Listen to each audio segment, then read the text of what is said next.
Hi every one. നമ്മൾ തമ്മിൽ കണ്ടിട്ട് കുറേ നാളായി. കൃത്യമായിട്ട് പറയുകയാണെങ്കിൽ ഒരു 265 ദിവസമായി. ഇതിനിടെ പലപ്പോഴായിട്ട് വീഡിയോ ചെയ്യണമെന്ന് ആഗ്രഹം ഉണ്ടായിരുന്നു, ചെയ്യാൻ ശ്രമിച്ചിരുന്നു, ഒന്ന് രണ്ട് വീഡിയോകൾ ചെയ്ത് വെച്ചിരുന്നു. പക്ഷെ അതൊക്കെ എഡിറ്റ് ചെയ്യുന്നതിന് മുമ്പ് തന്നെ പോവുകയും ചെയ്തു. അപ്പം നമ്മൾ വീണ്ടും വന്നിരിക്കുകയാണ്. ഉടനെ തന്നെ നമ്മുടെ ചാനലിൽ ബംഗാളി, ഇംഗ്ലീഷ്, കന്നഡ എല്ലാം പഠിപ്പിക്കുന്ന വീഡിയോകൾ വരുന്നതായിരിക്കും. ഇന്ന് നമ്മൾ പഠിക്കാൻ പോകുന്നത് തെലുഗാണ്. അപ്പം ലേൺ തെലുഗു ത്രൂ മലയാളം. നമ്മൾ അവസാനമായിട്ട് നമ്മൾ ചെയ്തു വെച്ചത് നമ്മൾ തെലുങ്കിൽ എങ്ങനെ വർത്തമാനകാലത്തിൽ സെന്റൻസ് ഉണ്ടാക്കാമെന്ന് എല്ലാ സബ്ജക്റ്റ് വെച്ച് ഞാൻ ഓൾറെഡി പറഞ്ഞു തന്നിരുന്നു. ജസ്റ്റ് ഒന്ന് റിപ്പീറ്റ് ചെയ്യുകയാണ്. അപ്പം നേനു മുതൽ എല്ലാ സബ്ജക്റ്റും, അതായത് ഞാൻ മുതൽ. അപ്പം വസ്തുണ്ണാനു, വസ്തുണ്ണാമു, വസ്തുണ്ണാടു, വസ്തുണ്ണാരു, പിന്നെ വസ്തുന്തി. ഓക്കെ, ഇത്രയാണ് അതിന്റെ ആ ഒരു വാക്യഘടന വരുന്നത്. അതിനുശേഷം ഈ വർത്തമാനകാലം കഴിഞ്ഞതിന് ശേഷം നമ്മൾ ഭാവി കാലം തുടങ്ങി വെച്ചായിരുന്നു. പക്ഷെ അതിനകത്ത് ഒരു 2 സബ്ജക്റ്റ് കൂടി ബാക്കിയുണ്ട്. അതിൽ ഏറ്റവും സെക്കൻഡ് ലാസ്റ്റ് സബ്ജക്റ്റ് എന്ന് പറയാൻ പോകുന്നത്. ഓക്കെ, അപ്പം ഭാവി കാലത്തിൽ സെന്റൻസ് ഉണ്ടാക്കുന്നത് അതിന്റെ ഒരു ഫോർമേഷൻ ഇങ്ങനെയാണ്. ഞാൻ ഈ വസ്തുണ്ണാനു വസ്തുനാടു എന്നൊക്കെ പറഞ്ഞത് വന്നുകൊണ്ടിരിക്കുകയാണ്, വന്നുകൊണ്ടിരിക്കുകയാണെന്നുള്ളൊരു വാക്യഘടനയാണ്. അത് വെച്ച് നമുക്ക് എല്ലാം ഉപയോഗിക്കാം. ഒരു ഉദാഹരണത്തിന് ഇപ്പം വെൽത്തുണ്ണാടു, പിന്നെ ചേഴ്ത്തുണ്ണാടു, ചെപ്തുണ്ണാടു. ഓക്കെ, അപ്പം ഞാൻ ഒരു ഉദാഹരണത്തിന് വേണ്ടി അത് പറഞ്ഞാണ്. അപ്പൊ ഉദാഹരണത്തിന് ഇങ്ങനെ ഈ ഒരു ഭാവി കാലത്തിൽ എങ്ങനെ വരും എന്ന് വെച്ച് കഴിഞ്ഞാൽ വരും. ഓക്കെ, അപ്പം ഞാൻ വരും, നമ്മൾ വരും, ഞങ്ങൾ വരും, നീ വരും, നിങ്ങൾ വരും, താങ്കൾ വരും, അവൻ വരും, അവൾ വരും, അവർ വരും, അത് വരും. ഓക്കെ, നമുക്ക് ഇത്രയുള്ള വേണ്ടത്. അപ്പൊ ഇതിനകത്ത് ഞാൻ ഓൾറെഡി പറഞ്ഞത് എന്തൊക്കെയാന്ന് വെച്ച് കഴിഞ്ഞാൽ ഞാൻ നേനു വസ്താനു, അതിന്റെ തന്നെ ഞാൻ വരാം എന്നുള്ളതിന് നേനു വസ്താം. അതേപോലെ തന്നെ നമ്മൾ വരും, ഞങ്ങൾ വരും എന്നതിന് മേമു വസ്താമു, മനമു വസ്താമു. അതിനകത്ത് ഞങ്ങൾ വരാം എന്ന് പറയാനായിട്ട് മേം വസ്താം, പിന്നെ മേം വസ്താം. ഓക്കെ, പിന്നെ അതിനുശേഷം നീ, നിങ്ങൾ, താങ്കൾ. ഈ നിങ്ങൾ താങ്കൾ വലിയ വ്യത്യാസമില്ല, ഒരേ അർത്ഥം തന്നെയാണ്. കാരണം നുവ്വു എന്ന് പറഞ്ഞ വാക്ക് നീ ആണല്ലോ. പിന്നെ താങ്കൾ അല്ലെങ്കിൽ നിങ്ങൾ എന്ന് പറയാനായിട്ട് മീരു ആണ്. അപ്പം അവിടെ പിന്നെ ഓക്കെ, നുവ്വു ആണെങ്കിൽ വസ്താവു, മീരു ആണെങ്കിൽ വസ്താവു. ഓക്കെ, ഇനി അവൻ എന്നതിന് 4 വാക്കുകൾ ഞാൻ പറഞ്ഞായിരുന്നു. ഓക്കെ, എല്ലാം റിപ്പീറ്റ് ചെയ്യുന്നില്ല. വസ്താഡു ആണ് അതിന്. പിന്നെ അവർ എന്നതിനും വസ്താരു ആണ്. ഈ താങ്കളിന് എങ്ങനെയാണോ, അതായത് മീരു എങ്ങനെയാണോ അതേപോലെയാണ് ഈ വാളു അല്ലെങ്കിൽ വാരു എന്ന് പറഞ്ഞ വാക്കിനും വസ്താരു തന്നെയാണ്. അപ്പൊ നമ്മൾ ഇന്ന് പറയാൻ പോകുന്നത് അവൾ. നമ്മൾ മിസ് ചെയ്ത് പോയായിരുന്നു അതിനിടയിൽ. അപ്പം അവൻ, അവൾ, അവർ എന്നതിൽ അവൻ, അവർ ഇത് രണ്ടും കഴിഞ്ഞായിരുന്നു. അവൾ എന്ന് പറഞ്ഞ സബ്ജക്റ്റ് വരികയാണെങ്കിൽ എങ്ങനെയൊക്കെയാണ് സെന്റൻസ് ഉണ്ടാക്കുന്നതെന്ന് ഞാൻ ഷോർട്ടായിട്ട് പറഞ്ഞുതരാം. കാരണം നമുക്ക് ഇപ്പം ഓൾറെഡി വീഡിയോകൾ കണ്ടുകൊണ്ടിരിക്കുന്ന ഒരാളാണെങ്കിൽ ആ ഒരു വാക്യഘടന കിട്ടിക്കഴിഞ്ഞാൽ നമുക്ക് ഏകദേശം ബാക്കി ഒരു ക്രിയ കിട്ടിക്കഴിഞ്ഞാൽ പോലും, ഒരു പുതിയൊരു ക്രിയ കിട്ടിക്കഴിഞ്ഞാലും നമുക്ക് ആ വാക്യം ഉണ്ടാക്കാൻ പറ്റും. ഓക്കെ, അപ്പോൾ നിങ്ങൾ ഓർക്കുന്നുണ്ടെങ്കിൽ ഭാവി കാലത്തിൽ അവൾ വന്നുകൊണ്ടിരിക്കുകയാണെന്ന് പറയാനായിട്ട് ആമേ വസ്തുന്തി അല്ലെങ്കിൽ ആമേ വസ്താവുന്തി. ഞാൻ രണ്ടാമത് പറഞ്ഞു എന്ന് എനിക്കറിയില്ല. വസ്താവുന്തി എന്ന് പറഞ്ഞു കഴിഞ്ഞാൽ ഇപ്പൊ ആമേ വസ്തുന്തി എന്ന് പറഞ്ഞാൽ അവൾ വന്നുകൊണ്ടിരിക്കുകയാണ്. ഓക്കെ, അവൾ വന്നുകൊണ്ടേയിരിക്കുകയാണ് എന്ന് പറയാനായിട്ട് വസ്താവുന്തി എന്ന് വേണം പറയാം. ഓക്കെ, അതേപോലെ തന്നെ ഇവിടെ അവൾ വരും എന്ന് പറയാനായിട്ട് അവൾ വരും എന്ന് പറഞ്ഞ വാക്കാണെങ്കിൽ ആമേ വസ്തതി എന്ന് വേണം പറയാനായിട്ട്. ഓക്കെ, അപ്പൊ ഇനി നമുക്ക് നമ്മൾ പഠിച്ച ഒരു 60-70 ക്രിയകളുണ്ടല്ലോ. ഓക്കെ, അതിലെല്ലാം എങ്ങനെയാണ് വാക്കുകൾ ഉണ്ടാക്കുന്നത് ഞാൻ പറഞ്ഞു തരാം. ഓക്കെ, എല്ലാത്തിലും പറയുന്നില്ല, കുറച്ചേ പറയുന്നുള്ളൂ. കുറച്ച് ടഫാണെന്ന് തോന്നുന്നത് മാത്രം ഞാൻ പറഞ്ഞുതരാം. ബാക്കിയുള്ളത് നിങ്ങൾക്ക് സംശയം നിങ്ങൾക്ക് കമന്റ് ചോദിക്കാവുന്നതാണ്. ഓക്കെ, രാ എന്ന് വെച്ച് കഴിഞ്ഞാൽ വായു. അപ്പം അവൾ വരും എന്ന് പറയാനായിട്ട് ആമേ വസ്തതി. അവൾ പോകും എന്ന് പറയാനായിട്ട് ഇപ്പം വെള്ളിപ്പോ എന്ന് പറഞ്ഞ വാക്കുകളൊക്കെ ഉണ്ടല്ലോ. അപ്പം വെൽത്തതി എന്ന് പറഞ്ഞാൽ മതി. വെൽത്തുന്തി എന്ന് പറയുന്ന പോലെ തന്നെ വെൽത്തതി. ഓക്കെ, ചെയ് എന്ന് വെച്ചാൽ ചെയ്യൂ. ഓക്കെ, അവൾ ചെയ്യുമെന്ന് പറയാനായിട്ട് ആമേ ചേസ്തതി. ഇനി അവൾ പറയും എന്ന് പറയാനായിട്ട് ആമേ ചെപ്തതി. ഓക്കെ, അതേപോലെ തന്നെ ഇനി ഞാൻ കുറച്ച് ടഫായത് അവിടെ നിന്നൊക്കെ വേണം പറയാം. ടഫാവണോ എന്ന് എനിക്കറിയില്ല, പക്ഷേ കുറച്ച് വ്യത്യാസമുണ്ടെന്ന് തോന്നുന്നു. ഓക്കെ, ഇവു എന്ന് പറഞ്ഞാൽ 2 അർത്ഥങ്ങളുണ്ട്. ഒന്ന് കൊടുക്കൂ, മറ്റുള്ളവർക്ക് കൊടുക്കുക. പിന്നൊന്ന് തായോ, തരുക. അപ്പൊ നമുക്ക് എന്തെങ്കിലും തരുന്നതിന് എനിക്ക്, നമുക്ക് എന്നീ അർത്ഥങ്ങളിൽ നമുക്ക് തായോ എന്നാണ് നമ്മൾ പറയുന്നത്. ഈ കന്നഡ പറയായിരുന്നു, കുറെ പേര് പറഞ്ഞിട്ടുണ്ട്. കന്നഡയിലും തെലുങ്കിലും അതിന് കൂടി ഒറ്റ വാക്കേ ഉള്ളൂ. ഓക്കെ, ഇവു എന്ന് പറഞ്ഞാൽ കൊടുക്കുക, തരിക. ഓക്കെ, അപ്പോൾ അതിന് അവൾ തരും അല്ലെങ്കിൽ അവൾ കൊടുക്കും എന്ന് പറയാനായിട്ട് ആമെ ഇസ്തതി. ഓക്കെ, അപ്പം വൂൽ അവസാനിക്കുകയാണെങ്കിൽ സ്ത എന്ന് പറഞ്ഞ വാക്കാണ് വരുന്നത്. കാരണം ഓക്കെ, എല്ലായ്പ്പോഴും അല്ല, വൂൽ അവസാനിക്കുന്ന വേറെ വാക്കുകളുണ്ടോ എന്ന് നോക്കട്ടെ. ഓക്കെ, പിലുവു എന്ന് പറഞ്ഞാൽ വിളിക്കുക. അവൾ വിളിക്കുന്ന പറഞ്ഞിട്ട് ആമെ പിലുസ്തതി. ഓക്കെ, പിന്നെ ആ ഒരു വു മാത്രമല്ല, ഇ എന്ന് പറഞ്ഞ് അവസാനിക്കുകയാണെങ്കിലും, കാരണം ചെയ് എന്ന് പറഞ്ഞു കഴിഞ്ഞാൽ അത് അവസാനിക്കുന്ന ഇ എന്ന് പറഞ്ഞ ഒരു പദത്തിലാണല്ലോ, അതുകൊണ്ട് ചേസ്തതി. അതേപോലെ രായു എന്ന് പറഞ്ഞാൽ എഴുതുക.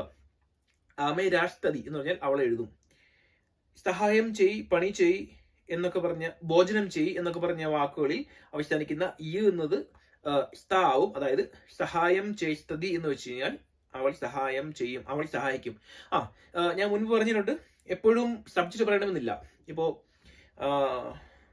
സഹായം ചേസ്തതി എന്ന് വെച്ച് കഴിഞ്ഞാൽ അവൾ സഹായം ചെയ്യുന്നതാണ്, അല്ലാതെ അവൻ സഹായം ചെയ്യുന്നു, ഞാൻ സഹായം ചെയ്യുമെന്നൊന്നല്ല.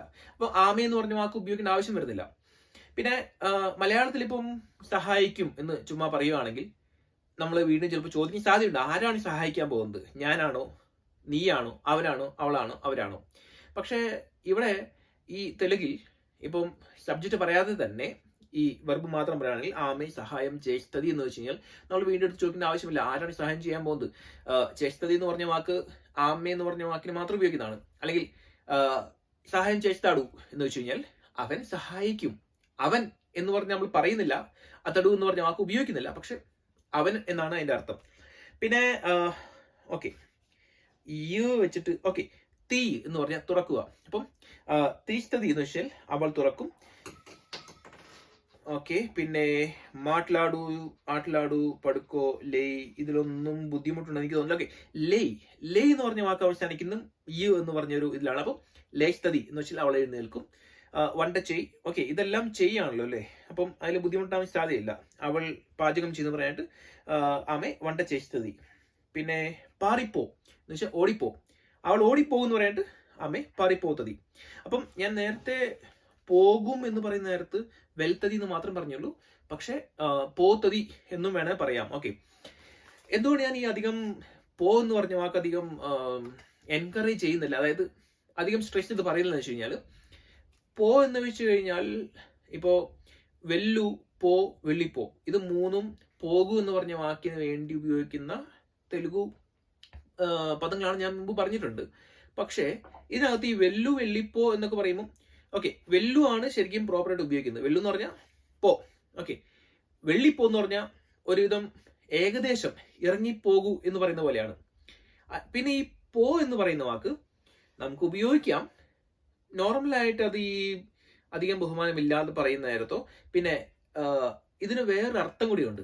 ഈ പോ എന്ന് പറയുന്നതിന്, അതായത് ഇപ്പോ ഇതിന്റെ ഭൂതകാലം വരെ ഞാൻ പറഞ്ഞുതരാം. ഭൂതകാലത്തിൽ പോയി എന്ന് പറഞ്ഞ വാക്കിന് പോയിന്തി അല്ലെങ്കിൽ അങ്ങനെയുള്ള, ഓക്കെ, ഞാൻ ഇപ്പൊ അത് പറഞ്ഞ് കൺഫ്യൂഷൻ ആക്കുന്നില്ല.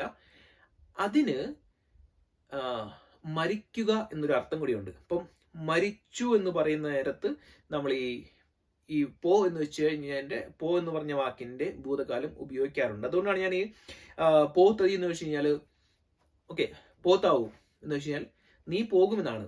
പക്ഷെ ചില സന്ദർഭങ്ങളിൽ, എല്ലായ്പ്പോഴും അല്ല, ചില സന്ദർഭങ്ങളിൽ നീ മരിച്ചു പോകും എന്നും ഇതിന് അർത്ഥമുണ്ട്. എപ്പോഴും ഇങ്ങനെ അർത്ഥമുണ്ടെന്നല്ല ഞാൻ പറയുന്നത്.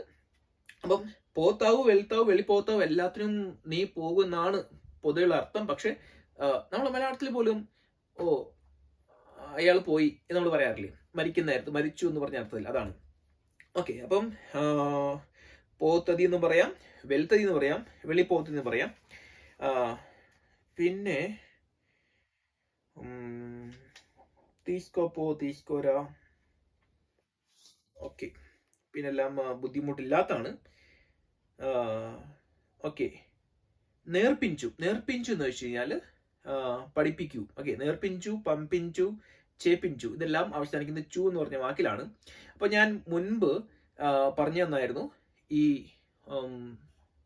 ഞാൻ, നമ്മൾ, ഞങ്ങൾ എന്നൊക്കെ പറഞ്ഞ വാക്കുകളിൽ എന്ന് പറഞ്ഞ സബ്ജക്റ്റ് വരുന്ന നേരത്ത് ചേപ്പിഞ്ചു എന്നാണെങ്കിലും ചേപ്പിസ്താനു, ചേപ്പിസ്താവു, ചേപ്പിസ്താടു എന്നൊക്കെ വരുന്നത്.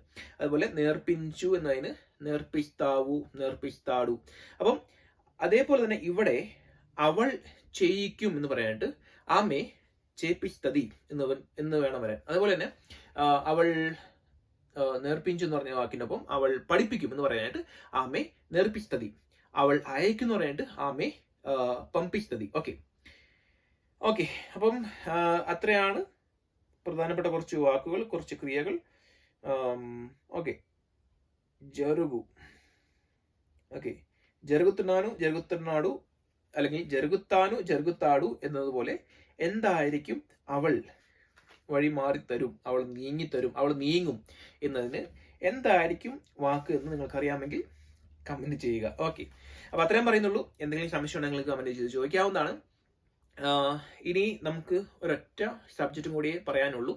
ആ സബ്ജക്റ്റ് വരുന്ന നേരത്ത് എങ്ങനെയാണ് ഭാവി കാലത്തിൽ സെന്റൻസ് ഉണ്ടാക്കുന്നത് എന്ന് ഞാൻ അടുത്ത വീഡിയോയിൽ പറഞ്ഞുതരാം. അടുത്ത വീഡിയോ എന്ന് പറഞ്ഞു കഴിഞ്ഞാൽ ചിലപ്പോൾ അടുത്ത തെലുഗു വീഡിയോ ആയിരിക്കത്തില്ല, പക്ഷെ അടുത്ത തെലുഗു വീഡിയോ അത് പറഞ്ഞുതരാം. അതിനുശേഷം നമുക്ക് ഒരു കാലം കൂടി ചെയ്യാനുണ്ട്, അതായത് ഭൂതകാലം ചെയ്യാനുണ്ട്.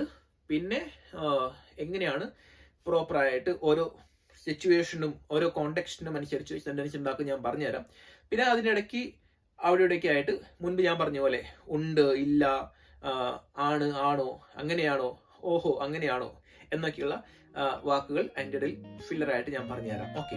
അപ്പൊ ഇത്രയും പറയുന്നുള്ളൂ. എന്തെങ്കിലും സംശയം ഉണ്ടെങ്കിൽ കമന്റ് ചെയ്ത് ചോദിക്കാവുന്നതാണ്. അടുത്തൊരു വീഡിയോയിൽ കാണുന്നവരെ ബൈ.